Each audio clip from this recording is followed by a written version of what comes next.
ishrah li sadri wa yassir li amri wahlul 'uqdatam min lisani yafqahu qawli.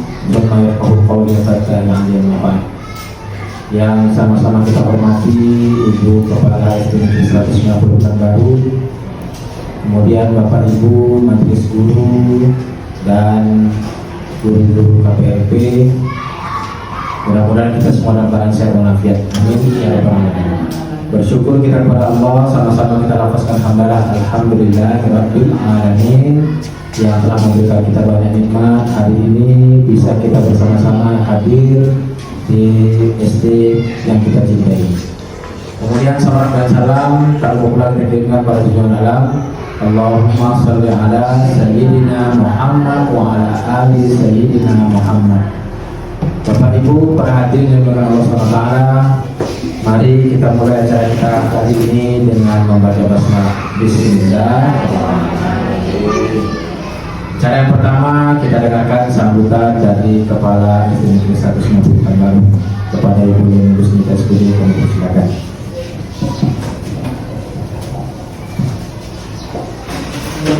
Bismillahirrahmanirrahim. Assalamualaikum warahmatullahi wabarakatuh. Waalaikumsalam warahmatullahi wabarakatuh. Alhamdulillahirabbil alamin, yang selalu kita panjatkan kepada Allah Subhanahu wa taala, karena berkatnya jualah kita bisa berkumpul pada hari ini dalam rangka kegiatan rutin kita KKG, yang mana pada saat ini akan diisi oleh Ibu CGP dari SD 190 Pekanbaru, yang mana beliau akan memaparkan tentang topiknya budaya positif.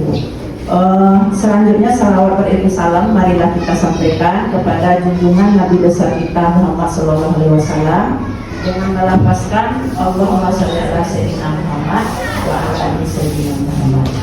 Baiklah Bapak dan Ibu yang saya hormati, dan juga anak-anak dari mahasiswa KPLP yang saya hormati, pada kegiatan ini adalah kegiatan yang akan disampaikan nanti oleh Ibu Sophie tentang budaya positif.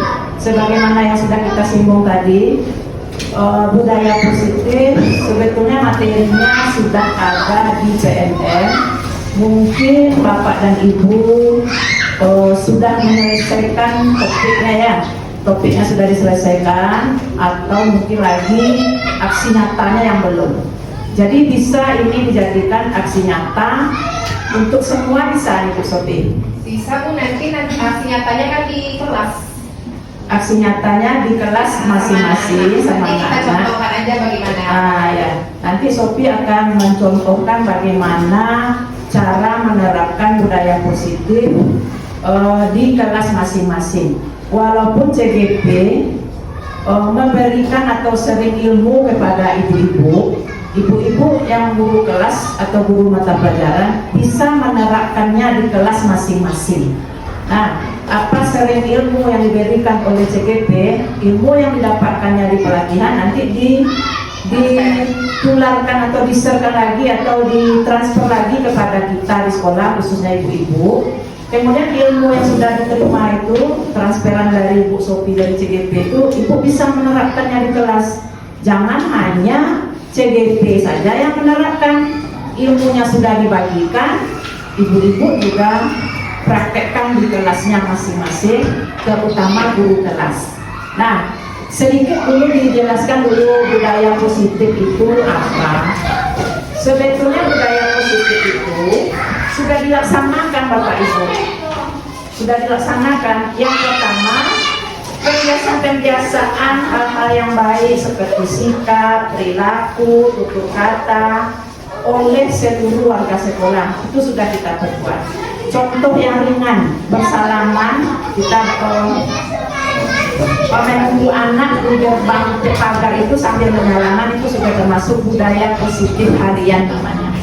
Budaya positif harian anak. Setiap hari ibu setiap masuk kelas mulai belajar berdoa, setelah pulang sekolah nanti lagi berdoa, mau pulang itu juga sudah dikatakan budaya positif. Nah, bagaimana kelanjutannya, bagaimana budaya positif itu kita terapkan? Nah, sebentar lagi akan kita dengarkan paparan dari CDP Ibu Sofi. Nah, untuk menghemat waktu hanya itu yang bisa Ibu sampaikan.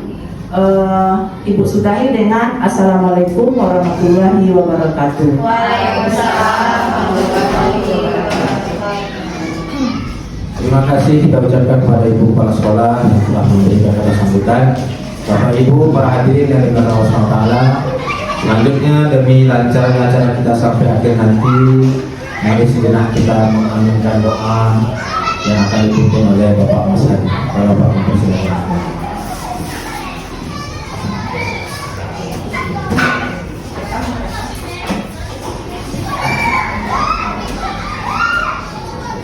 Bismillahirrahmanirrahim. Assalamualaikum warahmatullahi wabarakatuh. Bapak Ibu, rekan-rekan guru yang kami muliakan, mari sama-sama kita aminkan doa. Insyaallah akan kami pimpin. Mudah-mudahan dengan doa yang kita ucapkan kepada Allah, segala hajat dan yang kita dimudahkan dan dikabulkan oleh Allah Subhanahu wa taala. Amin ya rabbal alamin. A'udzubillahi minasyaitonir rajim. Bismillahirrahmanirrahim. Alhamdulillahirabbil alamin. Wa'aqibatu lil muttaqin. Wassalatu wassalamu ala asrafil anbiya'i wal mursalin wa ala alihi wa sahbihi ajma'in. Allahumma ighfir lana dzunubana wa liwalidayna warhamhuma kama rabbayana shaghira wa li jami'il mu'minina wal mu'minat wal muslimina wal muslimat al ahya'i minhum wal amwat innaka 'ala kulli syai'in qadir. Ya Allah ya Rahman ya Rahim. Pada hari ini ya Allah kami berkumpul dalam ruangan SD 190 Pekanbaru ya Allah, dalam rangka adalah untuk melaksanakan kegiatan rutin kami, dan salah satu adalah untuk menampilkan kawan kami calon guru penggerak. Mudah-mudahan ya Allah berikan kepada kami kemudahan ilmu yang kami terima, berikan kepada kami segala apa yang kami inginkan, sehingga dalam acara ini ya Allah Engkau turunkan rahmat, Kau turunkan kepada kami hidayahmu, sehingga ya Allah dalam acara ini Engkau mudahkan segala urusan kami. Ya Allah ya Ahad, Engkau yang Maha Satu ya Allah, satukan hati kami dalam hubungan silaturahim dalam kekeluargaan SD 190 Pekanbaru. Ya Allah ya Tuhan kami, ya Allah ya Rahman.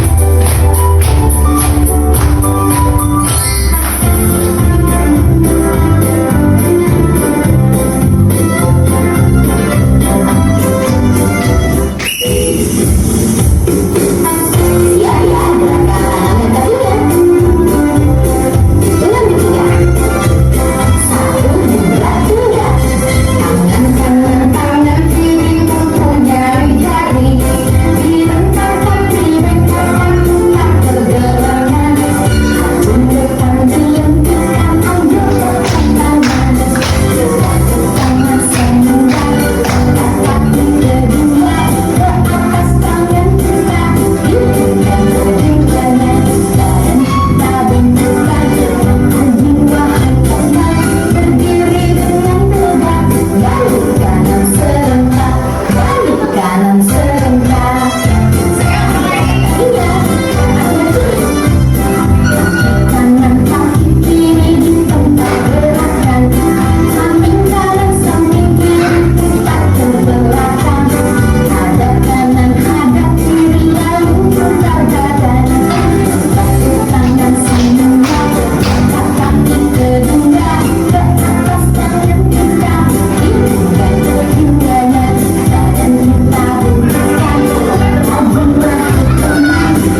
Nah, ini tadi kebutuhan dasar manusia itu udah ya, next. Nah, ini motivasi perilaku manusia. Motivasi merupakan dorongan yang timbul dalam diri seseorang secara sadar maupun tidak sadar untuk melakukan suatu tindakan dengan tujuan tertentu. Nah, sebelum kita mendisiplinkan diri atau memiliki budaya positif itu sendiri, kita harus mempunyai motivasi dulu, Bapak Ibu semuanya. Kalau tidak ada motivasi dalam diri kita, tidak akan tercipta budaya positif. Nah, kepala sekolah juga sering membilangkan juga coba dari diri sendiri. Nah, itu motivasi dari diri sendiri. Next.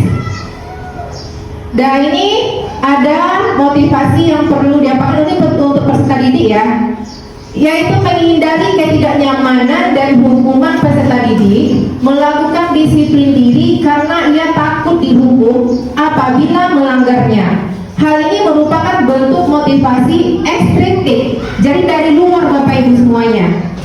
Yang kedua itu mendapatkan imbalan atau penghargaan dari orang lain. Peserta didik melakukan disiplin diri karena ia ingin mendapatkan imbalan atau penghargaan.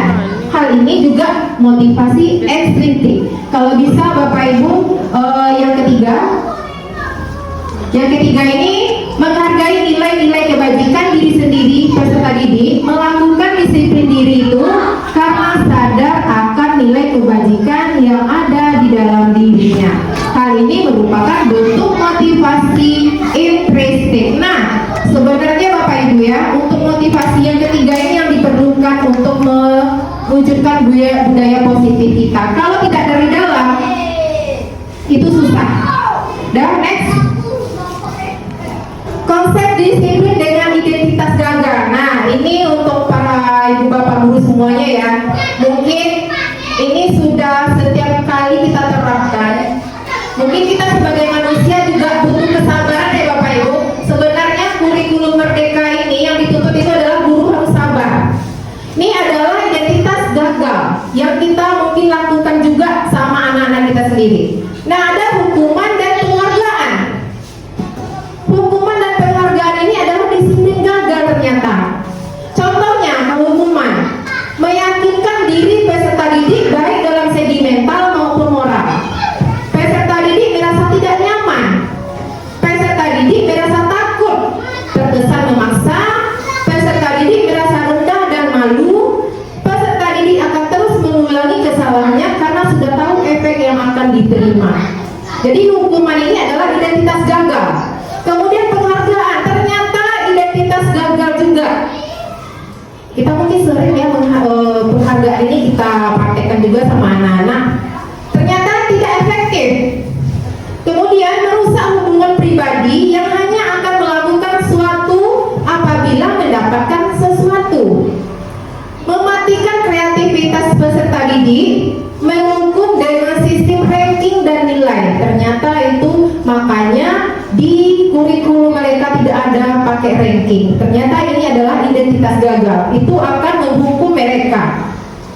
Dan yang merampas hak untuk menghargai dirinya sendiri. Nah Bapak Ibu, kalau kita ranking sebenarnya itu juga suatu apa juga ya buat anak meranking itu ya. Sebenarnya bagus, ada bagusnya dan enggaknya. Jadi di kurikulum merdeka ini ternyata tidak boleh kita pakai ranking agar tidak merampas hak mereka. Mereka itu merasa mungkin kalau kita kasih ranking, ternyata aku bodoh. Kalau anak-anak kita itu tidak ada yang bodoh, mungkin mereka pintar di akademik, dia mampu di non akademik. Next. Nah, di sini ya Bapak Ibu, banyak istilah-istilah ini. Banyak orang yang kaget ketika ada temannya yang biasa, ini ke guru ya, yang biasa-biasa saja secara akademik, sukses karirnya. Kenapa? Karena ternyata ada kecerdasan yang tidak ada nilainya di rapor, tidak ada nilainya di ujian nasional, tidak ada nilainya di ijazah. Yaitu apa? Kecerdasan soft skill. Apa itu? Apa itu percaya diri, pantang menyerah, daya juang tinggi, motivasi tinggi, pandai bergaul, komunikatif, adaptif, dan yang terpenting adalah mereka memiliki memberi akhlak yang sikap baik. Nah, ini mungkin anak-anak kita punya soft skill aja, walaupun nggak pintar ya. Ada juga di sosial media ya, ada dia pintar, seorang dokter, dia sudah selesai jadi dokter, nggak ingat sama gurunya. Ini anak yang biasa-biasa saja dulunya, ingat sama gurunya. Nah, itu adalah adab. Next. Konsep disiplin pendekatan restitusi. Nah, apa itu restitusi Bapak Ibu? Adalah proses menciptakan kondisi bagi murid untuk memperbaiki kesalahan mereka sehingga mereka bisa kembali pada kelompok mereka dengan karakter yang kuat. Next. Adapun ciri-ciri restitusi ini adalah bukan untuk menembus kesalahan, namun untuk belajar dari kesalahan. Kemudian memperbaiki hubungan. 3, tawaran bukan paksaan. 4, menuntun untuk melihat ke dalam diri. 5, mencari kebutuhan dasar yang mendasari tindakan. 6, diri adalah cara yang paling baik. 7, fokus pada karakter bukan tindakan. 8, fokus pada solusi. Nah, ini ciri-ciri restitusi. Next. Ada 5 posisi kontrol sebagai guru. Nah, kita sebagai guru dituntut ternyata Bapak Ibu, bukan dituntut, yang dituntut ternyata yang nomor 5. Ini nanti dijelaskan apa itu penghukum. Ini 5 posisi kontrol itu, yang pertama adalah penghukum, pembuat rasa bersalah, teman, pemantau, dan manajer. Next. Nah, perbedaan posisi kontrol seorang guru itu hukuman. Ini contoh kasusnya ya Bapak Ibu. Kemarin saya sudah praktekkan juga, walaupun nggak sama anak yang terlambat saya praktekkan dulu apakah ini bisa dijadikan untuk memang benar dibawakan ke praktek aslinya ya. Jadi saya praktekkan sama anak kemarin. Hukuman itu untuk hukuman. Ini contoh kasus peserta didik tidak mengerjakan PR. Kita kasih hukuman. Guru menghukum peserta didik dengan hormat ke tiang bendera selama jam pelajaran berlangsung. Guru marah membentak peserta didik dengan verbal sehingga peserta didik jadi takut. Nah, ini yang tidak boleh kita lakukan sebagai guru. Misalnya hukuman boleh kita kasih kalau pelajaran misalnya terlambat, dia satu upacara. Dia terlambat, kita kan sering juga pas upacara anak-anak terlambat. Hukumannya itu kasihlah tentang kita kan dia dalam suasana upacara. Jadi kasih hukuman tentang upacara juga. Misalnya menyanyikan lagu wajib. Itu kan menghukum dengan cara mendapatkan ilmu buku dia kan? Boleh. Dan bedanya hukuman sama konsekuensi.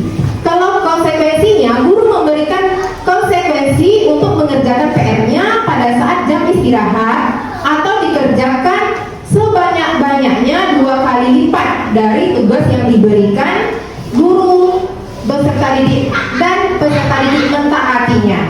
Kalau restitusi, guru menanyakan keyakinan kelas yang sudah disepakati dan mendengarkan penjelasan yang disampaikan oleh peserta didik. Mengapa melakukan hal yang demikian? Guru terbuka dan peserta didik menghormati dirinya dan orang lain. Nah, Bapak Ibu, yang ketiga ini mana yang harus kita lakukan sebagai guru? Hukumankah, konsekuensikah, atau restitusi? Restitusi. Ya, restitusi Bapak Ibu, karena ini akan membuat anak itu merasa bersalah ke dirinya sendiri. Mereka yang merubah dirinya sendiri. Kita hanya menuntun. Next. Contoh penerapan 5 posisi kontrol. Nah, ini posisi kontrol sebagai penghukum. Contohnya Bapak Ibu ya. Ciri-ciri khasnya ini penghukum itu nadanya tinggi. Bahasa tubuhnya itu ya, kita sebagai penghukum kayak mana? Pasti kita melotot ya. Melotot, jari-jari menunjukkan untuk menghardik. Ini adalah ciri-ciri orang sebagai penghukum. Guru sebagai penghukum. Contoh kalimat penghukum itu bagaimana? Nah, patuhi aturan saya atau awas. Itu bernada tinggi ya. Kemudian kamu lagi, selalu datang terlambat. Kapan bisa datang tepat waktu? Nah, itu adalah contoh guru sebagai penghukum. Ini bentuk ciri-ciri penghukumnya. Next. Konsekuensi logis dari akibat penerapan peran kontrol sebagai penghukum ini adalah kemungkinan murid marah dan dendam atau bersifat agresif. Bisa jadi sesudah kembali duduk, kita kasih hukuman, dia duduk lagi, murid tersebut akan mencoret-coret bukunya atau meja tulisannya kita marahi tadi. Bahkan yang lebih parah lagi mungkin. Dan yang kedua itu posisi kontrol membuat merasa bersalah. Nah, bagaimana pula guru itu membuat merasa bersalah? Ciri-ciri membuat merasa bersalah adalah nada suaranya memeras, halus, sedih, bahasa tubuh pada anaknya lesu. Jadi kayak orang kayak mana ya, kita sama anak kita, kamu mau mama berdosa. Nah, itu kan merasa anak bersalah kan? Ternyata itu penerapan 5 posisi kontrol. Nah, contoh kalimatnya, Bapak sangat kecewa sekali dengan kamu. Berapa kali Bapak harus memberitahu kamu ya? Gimana coba kalau orang tua kamu tahu kamu berbuat salah? Karena anak tersebut merasa bersalah ke dirinya. Oh iya, nanti kalau aku buat salah, orang tua aku nanti begini. Jadi dia merasa bersalah. Next. Nah, apa konsekuensinya ke anak? Logis dari akibat penerapan peran kontrol pokok bersalah adalah murid akan merasa bersalah telah mengecewakan ibu atau bapak gurunya. Murid akan menjadi orang yang gagal dan tidak sanggup membahagiakan orang lain. Kadangkala sikap seperti ini lebih berbahaya dari sikap penghukum, karena emosi akan tertanam rapat di dalam murid yang menahan perasaan. Jadi tekan perasaannya. Dan next, yang ketiga sebagai teman. Nah, ciri-ciri sebagai teman itu adalah suaranya ramah, akrab, dan suka bercanda. Bahasa tubuhnya merapat pada murid, mata dan senyum jenaka. Mungkin kita sudah praktekkan juga ya. Saya sendiri juga mungkin sering merasa teman lah sebagai teman ya. Dan ini kalimatnya, ayo bantulah demi bapak ya. Ayo ingat bantu bapak selama ini. Ya sudahlah, kali ini tidak apa-apa, nanti bapak bantu bereskan. Nah, apa konsekuensinya? Murid akan merasa senang dan akrab dengan guru. Ini termasuk dampak yang positif. Hanya saja di sisi negatifnya, murid menjadi tergantung pada guru tersebut. Hanya guru seorang aja yang merasa dianggapnya sebagai teman. Bila ada masalah, dia merasa bisa mengandalkan guru tersebut untuk membantunya.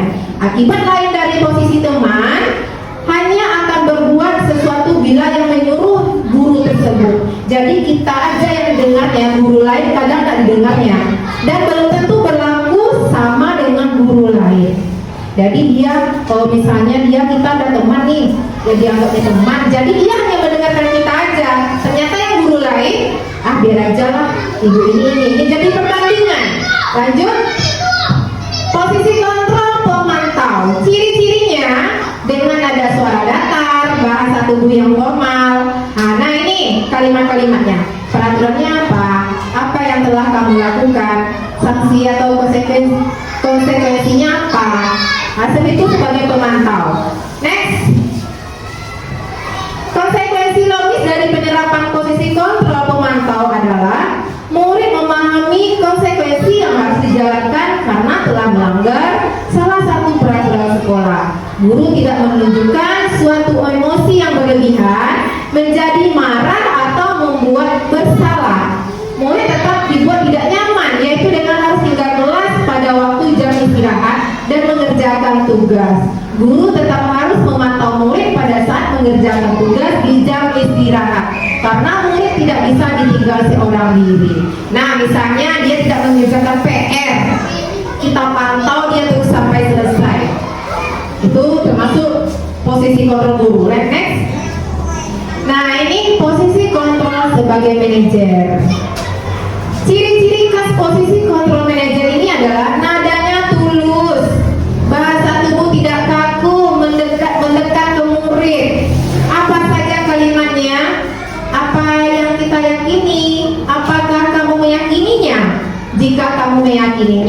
apakah kamu bersedia memperbaikinya?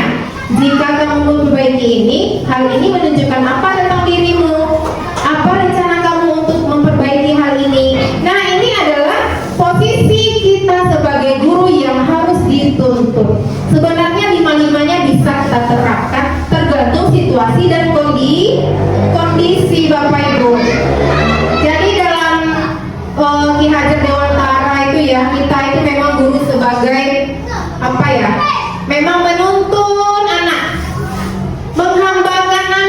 menghambakan anak di sini maksudnya kita itu apa maunya, misalnya pelajarannya ini Bu, saya ini Bu. Oke, kita terima masukannya. Tidak harus anak-anak itu semuanya 8 kali 5 itu memang ini yang tahu, ini nggak usah dipaksakan dulu, mungkin dari bawah. Setiap anak itu berbeda-beda ya Bapak Ibu ya. Sebagai kontrol manager itu kemarin sudah saya praktekkan sama anak. Mudah-mudahan nanti kita sebagai guru juga mempraktekannya. Memang harus bersabar sih. Kalau nggak sabar memang nggak terlaksana juga. Apalagi kita kalau udah sering terlambat ya Bapak Ibu ya, anak-anak kita sering terlambat pasti kita emosi. Nah, kenapa kamu terlambat terus? Nah, itu adalah sebagai penghukum sebenarnya. Nah, ini adalah kita sebagai manajer harus lembut. Harus bahasa tubuh kita itu tidak kaku. Nah, kenapa kamu terlambat? Sebenarnya kata-kata cuma ini bicara kita aja yang kita ubah. Kalimat pertanyaannya itu aja. Sebagai penghukum itu juga pertanyaannya. Cuman kita, apakah kita melotot? Apakah kita bahasa tubuh kita gimana? Dan next. Tugas seorang manajer bukan untuk mengatur perilaku seseorang, tapi membimbing untuk dapat mengatur dirinya. Seorang manajer bukannya memisahkan murid dari kelompoknya, tapi mengembalikan murid tersebut ke kelompoknya yang lebih baik. Nah, next. Nah, ini Bapak Ibu, ini kita masuk keyakinan kelas ya. Keyakinan kelas itu sama juga dulu namanya kesepakatan kelas. Sebelum kesepakatan kelas namanya aturan. Sekarang namanya keyakinan kelas. Mungkin Bapak Ibu sudah ada juga di kelasnya kesepakatan kelasnya ya. Kesepakatan kelas. Nah, mengapa dinamakan keyakinan kelas? Mengapa tidak dinamakan peraturan kelas saja? Keyakinan kelas dibentuk oleh guru bersama peserta didik dalam keadaan sadar tanpa paksaan ataupun tekanan oleh pihak manapun. Nah Bapak Ibu, kemarin ada nggak Bapak Ibu semuanya di kelas sudah buat kesepakatan kelas? Sudah ya. Ada nggak alur-alur bagaimana cara membuat kesepakatan kelas itu? Ada ya Bapak Ibu ya, alhamdulillah. Jadi peraturan kelas itu merupakan sesuai yang terkesan bukan yang, kalau peraturan kelas merupakan suatu hal yang terkesan mengatur tanpa adanya kolaborasi antara guru dan peserta didik. Jadi kita terlebih dahulu, ayo anak-anak, nanti kita praktekkan ya Bapak Ibu ya. Next. Nah, ini alur-alur untuk membuat keyakinan kelas. Pertama, berdiskusi dan berkolaborasi tentang peraturan apa yang akan disusun. Kedua, merumuskan peraturan untuk menguji keyakinan peserta didik apakah mentaatinya. Ketiga, menempelkan keyakinan kelas tersebut yang sudah dibentuk. Kemarin saya sudah juga mempraktekkannya bagaimana cara membuat keyakinan kelas. Itu keyakinan kelas saat pelajaran PJOK ya Bapak Ibu ya. Pertama memang kita bermusyawarah dulu sama anak-anak, kita terangkan dulu untuk apa keyakinan kelas itu dibuat. Kemudian baru nanti kita kasih nanti statement ini ya, nanti buat mereka apa-apa saja yang harus dipatuhi yang mereka buat itu. Misalnya tidak boleh terlambat, tidak boleh ribut, tidak boleh membuli. Nah, tidak boleh itu ternyata Bapak Ibu kita jadikan ke kalimat positif. Nanti kita praktekkan next. Bagaimana membentuk keyakinan kelas? Yang pertama, lebih bersifat abstrak daripada peraturan kelas. Kedua, berupa pernyataan yang bersifat universal. Ketiga, 3 dibuat dalam bentuk positif. 4 dibuat dalam keadaan sadar tanpa paksaan, sedikit tapi mudah diingat dan diterapkan sesuai dengan kondisi kelas dan keadaan sekolah sehingga mudah untuk diterapkan. 5, semua warga kelas dilibatkan saat menyusun keyakinan kelas. Misalnya kita di kelas nih, semua warganya kan guru, murid, mungkin masuk juga nanti mata pelajarannya ya, guru mata pelajaran, biar berkolaborasi. Next. Nah, Bapak Ibu, kita coba praktek membuat keyakinan kelas sama-sama, sambil nanti Ibu praktekkan juga sama anak-anak ya. Mudah-mudahan seminggu lagi udah ada nempel keyakinan kelasnya di kelas. Minimal 3 aja kita buat. Ini ada signalnya, saya kasih 1 buat Bapak Ibu. Kemudian silakan Bapak Ibu nanti buat 1. Anggap aja ya Bapak Ibu murid misalnya, saya guru. Jadi anggap saja nanti Ibu pengen apa di sekolah, di kelasnya. Nanti kita rubah jadi kalimat positif. Dan ayo Bapak Ibu nanti kita buat keyakinan kelas kita. Ini contoh ya, ini misalnya ini bisa juga dipraktekkan ke anak-anak kita. Bagusnya ini Nak, kemarin kan Ibu mengisi mata tauhid ya, apa repening dulu ya? Dulu. Sikit dulu, kasih dulu. Pause dulu. Nanti bisa dibuka sambung. Begini Bapak dan Ibu, kemarin kami kan mengisi survei komunitas. Dan nanti di kelas bisa kita terapkan bagaimana cara membuat keyakinan kelas. Kita berdiskusi dulu sama anak-anak sebelum nanti anak membuat di note-nya. Jadi anak-anak nanti yang kamu buat itu akan kita patuhi loh. Kalau nggak kita patuhi, konsekuensinya apa? Sebenarnya hukuman sama konsekuensi itu sama, cuma apanya aja, kalimatnya aja yang nggak boleh sekarang hukuman. Sama juga dengan kalimat-kalimat yang positif ya. Misalnya dulu misalnya ini namanya, sekarang ini, cuma berubah nama aja. Dah, kita buat ya Bapak Ibu kesepakatan kita. Mumpung di Kombel komunitas kita ada, kita buat kesepakatan Kombel kita. Silakan Bapak Ibu tulis 1 boleh, 2 boleh, nanti kita jadikan kalimat positifnya. Kita buat 3 aja, 4 ya Bu ya. 1, 2, 3, 4, 5, 8, 9 banyak. Nggak usah banyak ya Ibu, karena kalau banyak nanti kita buat kalimat positifnya, nanti bisa ya nanti 3 atau 4. Silakan Bapak Ibu dibuat. Boleh yang sudah ditempel ke depan. Keyakinan Kombel beda sama keyakinan kelas. Ini sama juga ya, ini sama juga nanti Ibu praktekkan sama anak-anak. Keyakinan komunitas belajar kita. Ya, kalimatnya aja beda. Kalau sama anak-anak kan tidak boleh terlambat, tidak boleh berbicara saling menerangkan. Kalau di Kombel kita apa contohnya? Saat Ibu tidak boleh main HP. Nah, itu boleh. Ya. Harus dibuat itu.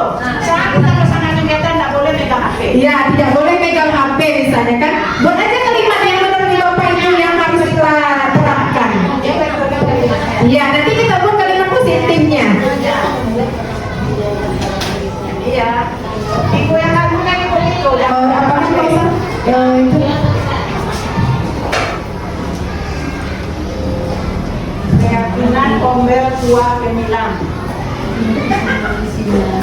Tua gemilang.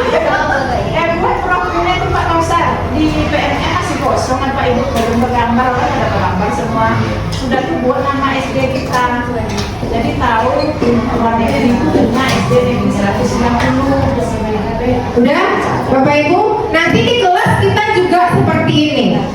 Kita beri pengarahan dulu sama anak-anak. Nanti anak-anak nanti kita buat keyakinan ya cuma 3 aja nggak apa-apa, nggak usah banyak-banyak. 3 misalnya kan di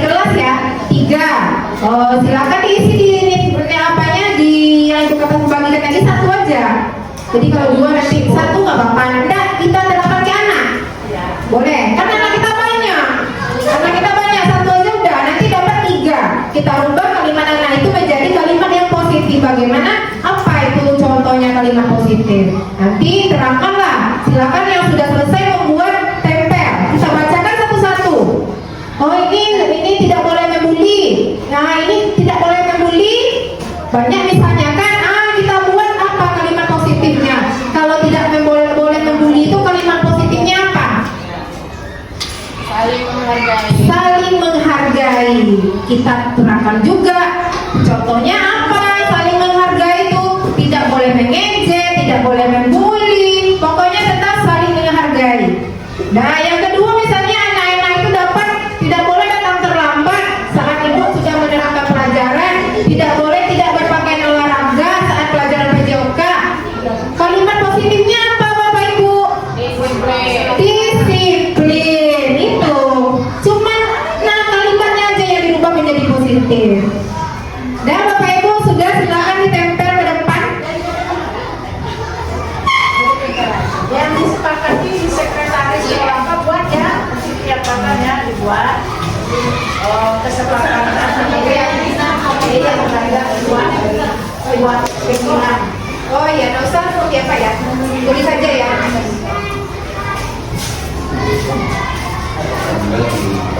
Kalau bisa berderet biar nggak ragu. Kalau bisa berderet, kalau biar nggak ragu nanti bacanya kan. Dan tentang budaya positif tadi, mudah-mudahan kita bisa menerapkannya ke diri kita dulu ya Bapak Ibu. Nanti baru kita terapkan ke anak.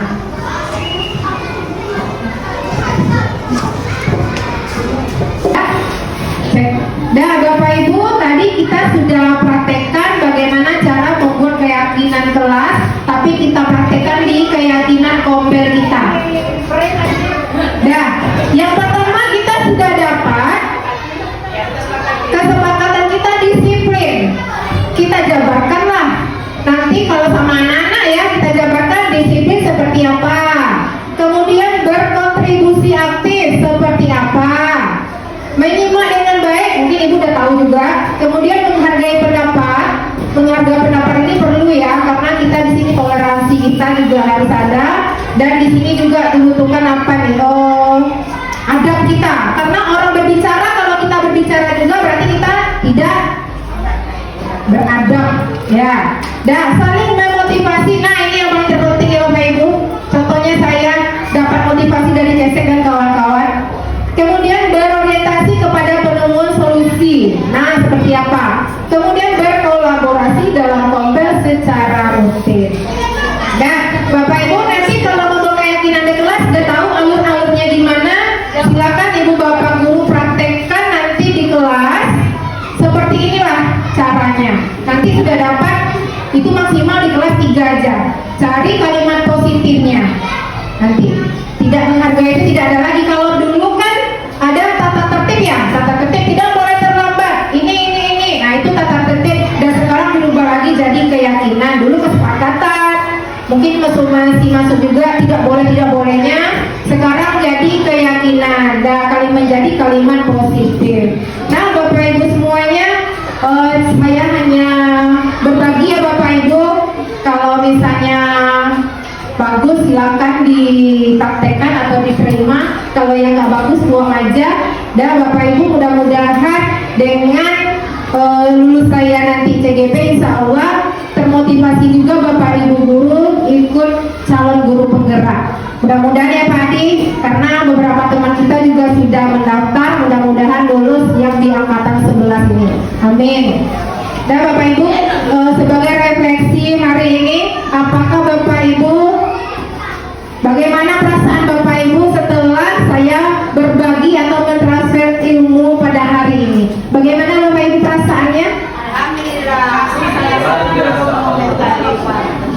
Refleksi itu kalau refleksi itu bukan alhamdulillah baik, itu diungkapkan ekspresi kita terus melalui tulisan. Umpan baliknya. Ayo Bapak Ibu silakan, bagaimana tanggapan Bapak Ibu tentang pemaparan yang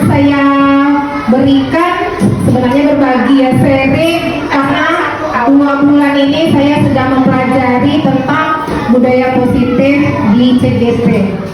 Silakan Bapak Ibu. Ya, silakan Bapak Adi. Assalamualaikum warahmatullahi wabarakatuh.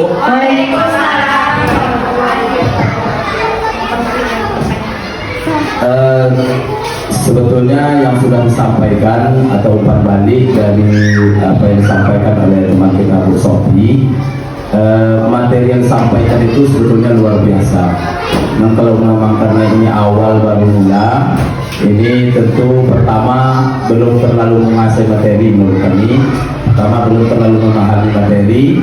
Kemudian yang kedua, jangan kenapa dia belum memahami materi sehingga kesannya menyampaikan terlalu fokus kepada tulisan yang ada di papan. Artinya apa? Sebelum menurut kami sampaikan nanti materi itu, sebelum kita sampaikan pahami dulu materi yang akan kita sampaikan. Jadi yang kita sampaikan itu tak perlu persis sama dengan tulisan di papan. Biarlah audiensnya yang membaca di papan, tapi kita menyampaikan sesuai dengan apa di tulisan itu. Tapi kita sampaikan adalah keterangannya, bukan membaca tulisan. Karena insya Allah audien pandai membaca. Kemudian yang kedua, refleksi menurut kami, kurangi kata-kata kemungkinan setiap kita menyampaikan itu, karena itu kata berulang-ulang. Kalau untuk kawan yang mungkin mendengar, apalagi ada yang usil nanti dicatatnya, ya kan? Mungkin ibu bapak, mungkin sudah ada, mungkin selama kalau dihitung ini, selama pemaparan itu, kalau ada kawan yang usil di telinya satu-satu sampai assalamualaikum penutup tuh bisa puluhan kali kata-kata mungkin, ya kan? Kata-kata yang mengatakan mungkin. Maksud kami, kalau secara keseluruhan cukup luar biasa. Minimalnya kawan kita sudah bisa lebih bagus, sudah bisa tampil. Yang selama ini mungkin belum bisa tampil seperti ini dengan CGP, beliau bisa tampil, dan ini juga memotivasi untuk kawan-kawan kita semua. Ternyata kalau kita belajar itu tidak ada yang tidak mungkin yang bisa kita lakukan. Demikian, Assalamualaikum warahmatullahi wabarakatuh. Ya, itu refleksi buat diri saya. Terima kasih Pak Adi. Masukan buat diri saya. Mudah-mudahan kedepannya bisa berubah dan menjadi pelajaran buat saya juga nanti, karena ini akan bertahap. Mudah-mudahan kedepannya lebih bagus lagi. Ya, alhamdulillah sampai di sini berbagi saya tentang budaya positif. Bapak Ibu semuanya, mudah-mudahan ini jadi amal buat saya juga, karena memberi masukan juga apa juga sama ibu semua ya. Dan saya akhiri dengan wassalamualaikum warahmatullahi wabarakatuh. Waalaikumsalam warahmatullahi wabarakatuh. Disiplin, berarti disiplin itu nanti saat itu kalimat positifnya. Kalimat positifnya disiplin. Contohnya hadir tepat waktu. Di contohnya. Ya Bapak Ibu guru pasti tahu lah bagaimana disiplin. Lagi berkontribusi aktif, ada situ. Berkontribusi aktif itu berarti Kontribusi sama kalimat positifnya apa? Saling berbagi. ya, kontribusi sharing. Iya, sharing. Iya, apa itu ya? Kalimat positifnya apa? Udah kalimat positif itu. Iya, langsung aja. Berarti saling berkontribusi. Menyimak dengan baik. Menyimak dengan baik itu kalimat positifnya saling menghargai. Ya, menyimak misalnya disimak dengan baik dalam narasumber menyampaikan materi. Itu udah positif. Nah, ada positif. Positif ya. Oke, menyimak. Pendapat itu yang disukai semalam loh. Menghargai pendapat berarti saling menghargai. Right. Saling menghargai. Ini yang disukai konferensi malam yang disukai. Berarti itu saling menghargai. Nah, satu lagi saling menyemangati. Ya, biasa kita. Nah, itu yang lima positif ya. Nah, ya. Berarti ada 4. Ada lagi itu dulu, menguatkan, saling menguatkan. Berarti Kemudian berorientasi pada pencarian solusi bersama. berarti itu udah kalimat positif semua sebenarnya Dilaksanakan di sekolah disepakati nanti ngomel Anda katanya. Jadi jawab sudah ya. Nah, sudah selesai sekali ya Rena. Yang survei tesnya. Jadi tak ada jawabannya kami kemarin, tak ada Sudah semuanya. Pokoknya positif semuanya. Ya, sudah. Nanti kita samakan ya. Yang uji kita. Ya, yang keempat apa itu? Pertama apa tadi tepar waktu. Ya, disiplin. Si aktif. Menyimak dengan baik. Menyimak dengan baik ya. Menghargai pendapat. Misalnya nih ada kawan mengusulkan, kita terima, kita hargai, kita support, atau perlu kita revisi. Pokoknya gini, menyimak dengan baik itu sebenarnya misalnya gini, saling menghargai ya, itu saling menghargai itu. Misalnya ada teman kita berpendapat, jangan dilihat bantah dulu, dengarkan. Jadi lawannya tidak menghakimi pendapat kamu. Iya. Contohnya kan kami berpendapat tuh. Harus diterima. Iya. Contohnya. Jangan bantah dong. Saya menyemangati. Saling menyemangati ya Saling menyemangati. Ya, saling memotivasi ya. Masih boleh lah. So berorientasi pada pencarian solusi bersama. Ini ada masalah ya. Orientasi kita mencarikan solusinya bersama-sama. Nah, itu penting itu ya Bapak Ibu, karena tanpa berkolaborasi kita pun susah. Contohnya seperti saya sekarang sedang mengikuti calon guru penggerak, tanpa Bapak Ibu semuanya mungkin saya nggak bisa berjalan. Jadi butuh kerjasama dari Bapak Ibu guru, terutama Kesek, apanya ya, dukungan dari Kesek dan semangat dari kawan-kawan Satu semua. lagi Pak Kausar yang akan disepakati dalam momen ya, berkolaborasi dalam komunitas belajar secara rutin. Ya rutin berapa kali dalam sebulan? Ya kita rutin ya Bu ya, 2 kali sebulan. Meningkatkan hasil belajar murid. Jadi itu kesepakatan bertulis juga kita buat itu. Ya. Jadi jawab sudah semua. 2 kali. Jadi jawabannya sekali ini adanya. Ya. Dah, nggak usah rekam yang ini. Dah, ini satu. Saat guru menerangkan pelajaran tidak boleh berbicara. Ini kan ke guru ini ya. Tadi kan kita ke kompel. Berarti ini kita rubah aja saat Kemsek atau kawan menerangkan materi tidak boleh berbicara. Keyakinan kompel tua dilarang membuang sampah sembarangan, dilarang mengotori mencoret meja, dilarang membuat keributan. Dilaksanakan lima waktu mulai dan berakhirnya, oke. Saling sharing, aktif dalam kompel, mengikuti segala kegiatan yang ada di kompel, menjaga kebersihan, disiplin, tepat waktu, saling menghormati dan menghargai moderator saat berbicara, tidak boleh main HP, tidak boleh berbicara, jangan ribut. Saat kompel tidak mengganggu jam pelajaran dan tidak melakukan waktu sholat, waktu kegiatan, oke. Datang tepat waktu, konsumsi harus dilakukan dalam kompel. Bagus. Snack dan makan siang, oke, diterima masukannya, kita cari. Cuma diterima, belum dipraktekkan. Kita cari, kita apalah. Ini dia ya, yang apanya ya, terakhir tepat waktu. Nah, oke, berapa kontrol tadi Bu? 5. Yang pertama kontrol apa tadi? Kontrol hukum. Yang kedua Membuat rasa membuat rasa bersalah. Ketiga teman. 4 pemantau manajer. Itu dia. Sekarang kesimpulan kedua, budaya positif itu bagaimana cara melaksanakannya, cara membangun budaya positif itu seperti apa. Yang pertama, guru mengontrol aktivitas siswa. Aktivitas siswa baik di dalam kelas maupun di luar kelas dikontrol, diperhatikan. Memang dari dulu ya, zaman ibu tahun 90-an mengajarkan, ibu dulu ya, tak lahir atau berapa ya. Ibu mengajar ke 90-an itu memang waktu keluar main itu kita perhatikan anak, bukan kita duduk di kantor, tidak menengok anak. Ya, sampai sekarang alhamdulillah ada sekali-sekali saya perhatikan anak bermain pada saat bermain kalau tidak ada pekerjaan.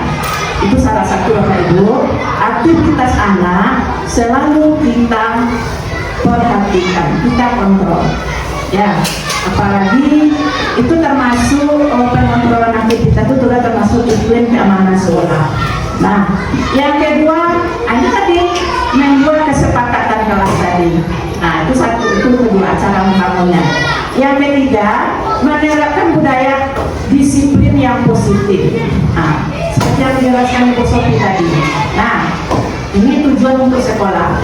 Tujuan budaya positif yang dibuat oleh ibu-ibu di dalam kelas masing-masing, itu tujuan keseluruhannya adalah untuk sekolah.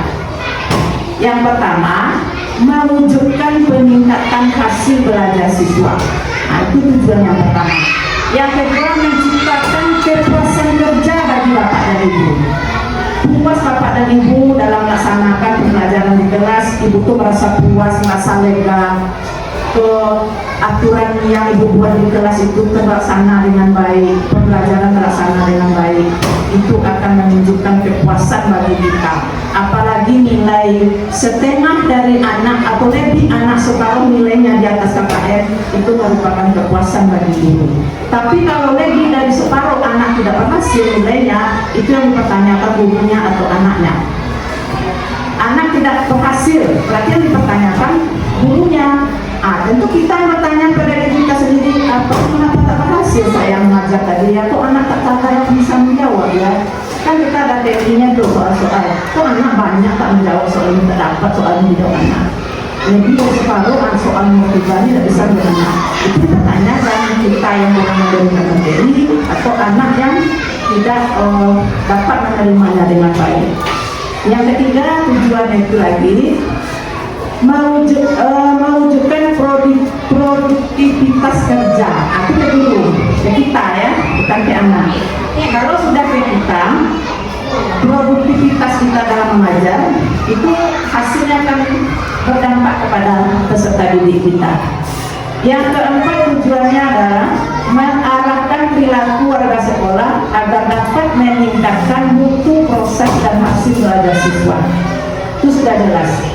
Kita mengarahkan perilaku warga, perilaku anak terarah, ya, warga sekolah, perilaku warga sekolah. Berarti kita semua ya Bapak Ibu, baik guru dan anak, itu akan dapat meningkatkan proses dan hasil belajar.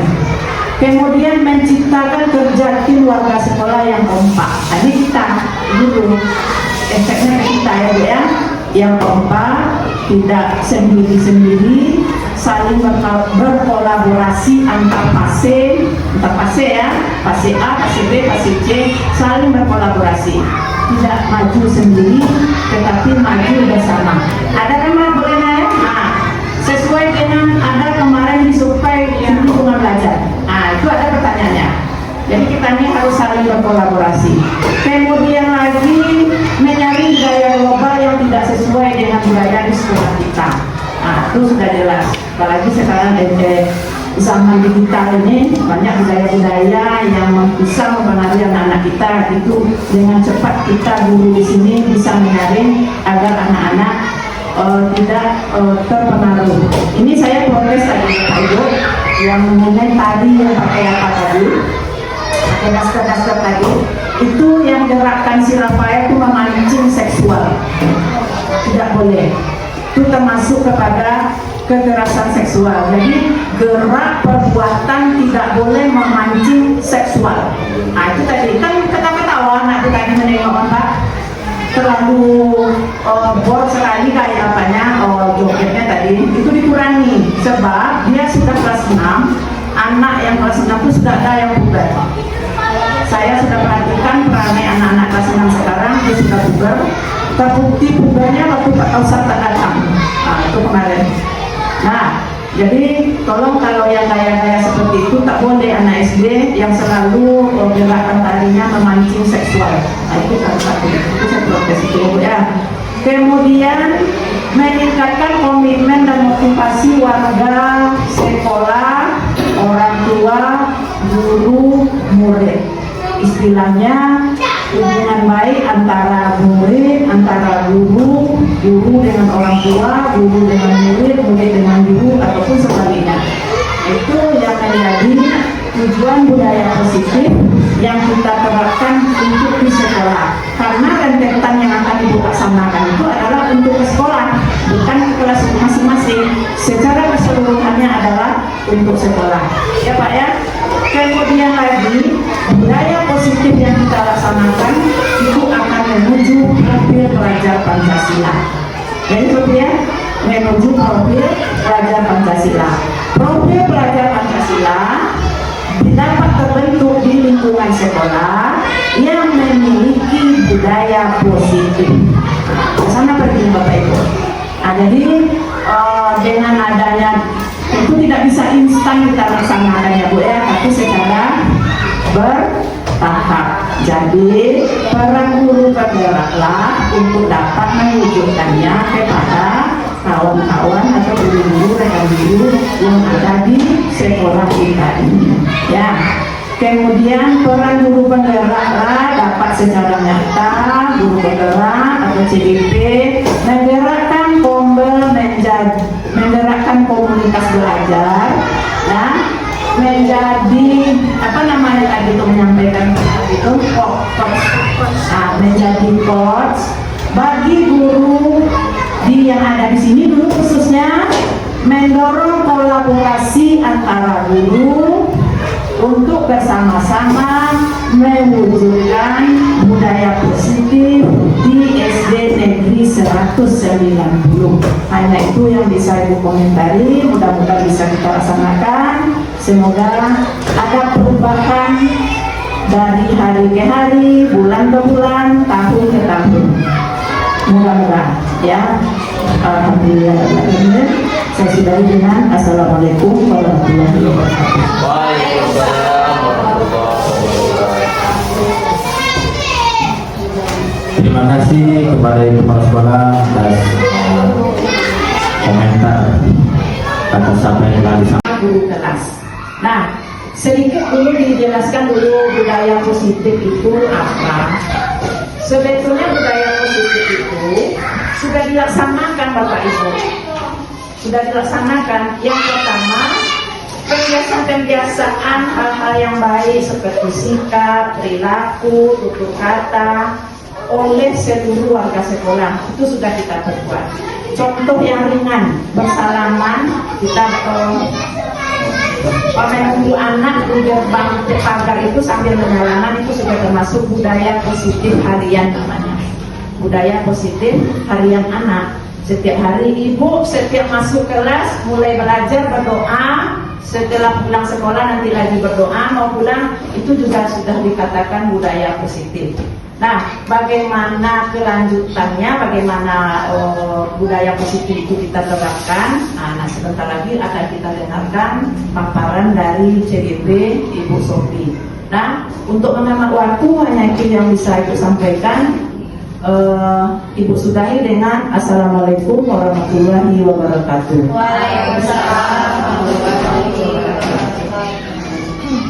Terima kasih kita ucapkan kepada Ibu Kepala Sekolah yang telah memberikan sambutan.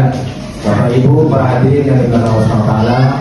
Selanjutnya demi lancarnya acara kita sampai akhir nanti, mari sejenak kita mengaminkan doa yang akan dipimpin oleh Bapak Mas Hadi. Kalau Bapak Presiden.